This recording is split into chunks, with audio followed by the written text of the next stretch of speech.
After 2+ years of driving around with a welded diff, the Cummins Swap C10 finally receives a proper rear end. Sadly, it's just an open one-tire fire. Join us as we manhandle this greasy beast and install a new adjustable PANHARD bar to keep the new diff in check.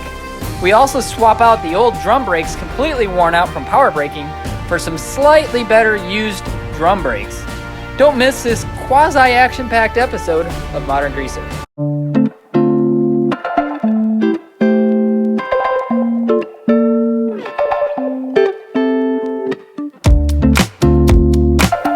Here we are under the rear end of the C10, and there's just a few bolts that we're going to have to pull out in order to get this baby out of here. There are 2 bolts here on this shackle. There's 2 bolts on the other side. There are 4 bolts that are over holding the U-joints. This is the PANHARD bar. It's actually bent, and it's got a bunch of washers, and it's super rigged up. And even though this is a 1963, for the 1963 year, the PANHARD bar specifies that it's 27 inches long, but be sure to get a tape measure.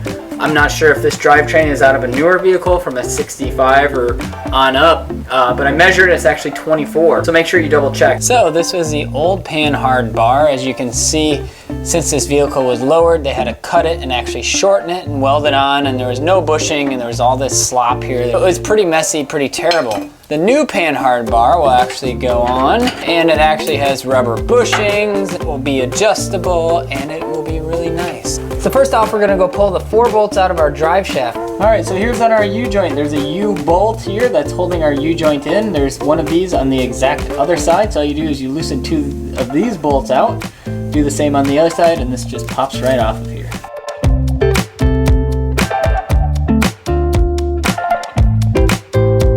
So if you're planning to reuse your U-joints, be sure to keep these caps intact. Make sure they don't fall off. There's all kinds of little needle bearings in there, and you'll have to replace them.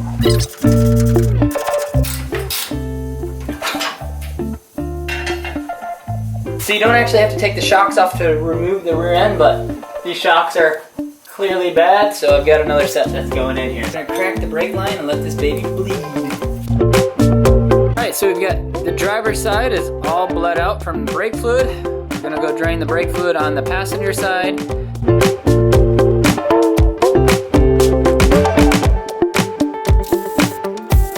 So on the C10, there's trailing bars that are connected on the rear end on both sides here that go up underneath the vehicle. So what you need to do is actually put a jack on the rear end, find the sweet spot where you can take out these bolts here.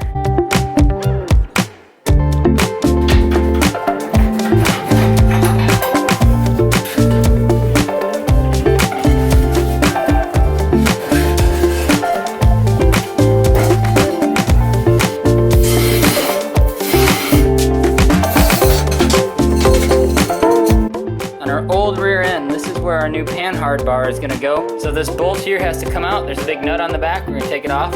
So if you're like me and your new rear end doesn't have the bar for the PANHARD bar, this has got a wedge shape feature to it. Put a little penetrating fluid on there. I just put a little WD-40, put the nut on it, hit it, and it kind of unwedges itself. So I'm gonna put this on the new rear end because I don't have one on it to hold my PANHARD bar. Before you start any drum brake work, you're gonna need something more than just a pair of needle nose pliers. You're actually going to need a pair of safety glasses. I had a coworker that was using needle nose pliers to put the springs back on the drum system, flew out, stabbed him in the eye, and he lost that eye. He's completely blind and has no depth perception. It took him a long time to get his driver's license. So, wear safety glasses. They make a couple specialty tools for getting these springs off. They're like $8. They're really cheap for actually getting the springs on versus using needle nose. Anything spring loaded is dangerous, so just be careful. This is our old setup. We are actually going to use this side-by-side comparison. If you're doing this at home, just take a picture of this so you know where all the springs go unless you have a shop manual. If you're rebuilding your drum brakes, one of the main things is a wheel cylinder. They're cheap, they're like $7, and that's where you're gonna have your leaks and your issues. That's always something when you buy an old car, that's something you want to replace first. Just make sure if for some reason on your vehicle, if this air bleeder can be inserted on the way down, make sure that it's inserted on the way up or you'll never bleed your brakes. They'll be spongy. So I don't think there's any other way of doing it on this one, but you can with disc brakes pretty easily.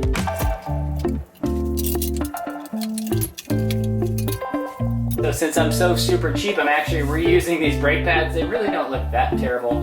little dusted and grime in them. But as I'm going, I'm taking and removing the springs one by one and putting the new spring on. It's really unusual to see somebody putting new springs and not new pads. Not very unusual.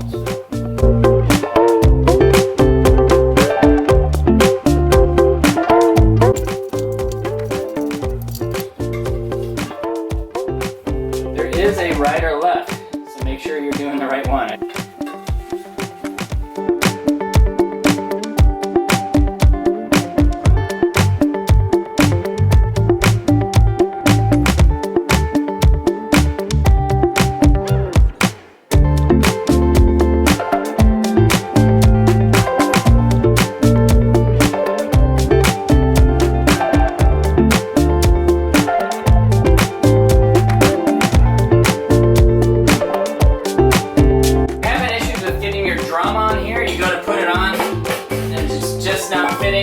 There's a little wheel down here at the bottom. It's a little star wheel. So if I actually turn this screw up, it will take the shoes and close them in.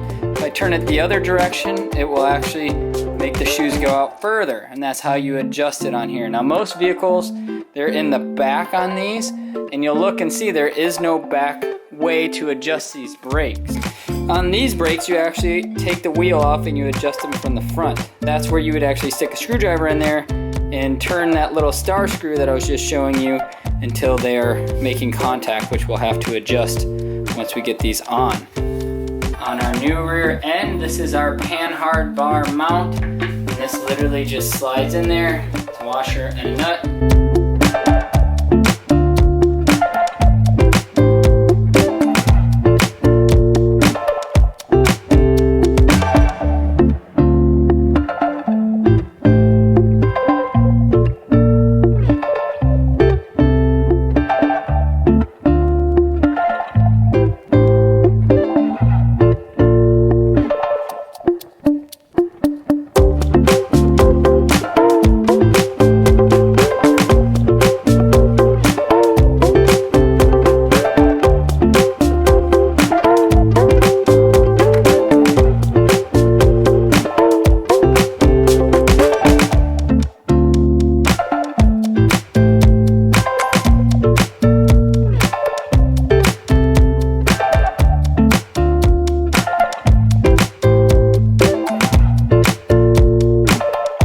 So this is our PANHARD bar.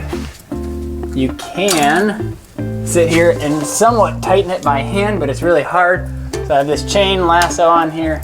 This bar doesn't have anywhere to put a wrench on it, so unless I'm really dumb, which I am, this is the best way that I figured it out, but I'm turning it. I gave it some slack and it's pulling the rear end over. I'm measuring on one side of the wheel and I'm measuring on the other side of the wheel.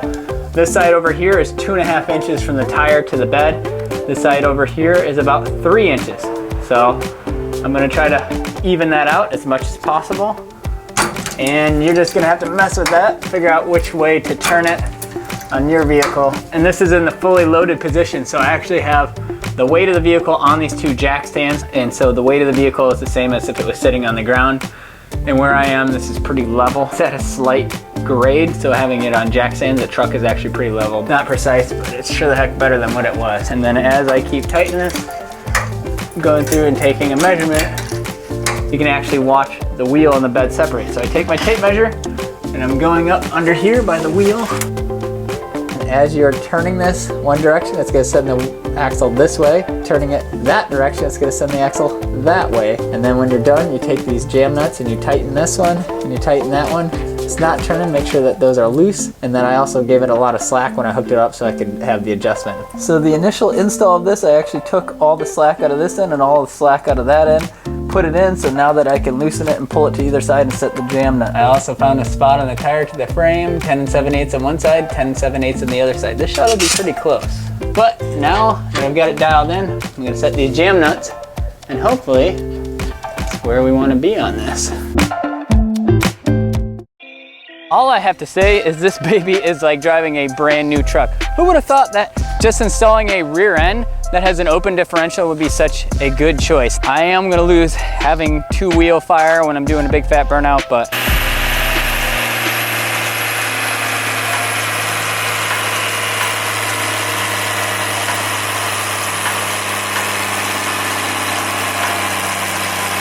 you know what? I drive this thing so much. Now it can actually back up. When I go around corners, it doesn't feel like the back end is gonna flail apart. It's just an overall way better feeling to drive it. Now the other big thing was that the old rear end was cocked over a few inches because there was no adjustable bar since it was lowered. I've suffered through 2 years of driving around on that welded diff, and it's time to have the correct diff on this thing. Now in the future, when I start sending power to this thing, that little 307 is not gonna do. It's gonna be a one tire fire. I'm not looking to do too many burnouts with the 307 open rear end, but anyways, I'm gonna try to do a burnout, get on out of here, and we'll catch you on the next episode of Modern Greaser.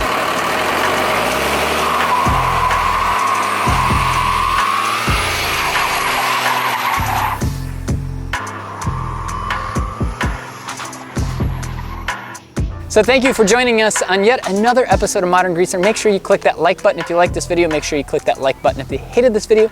And make sure you subscribe.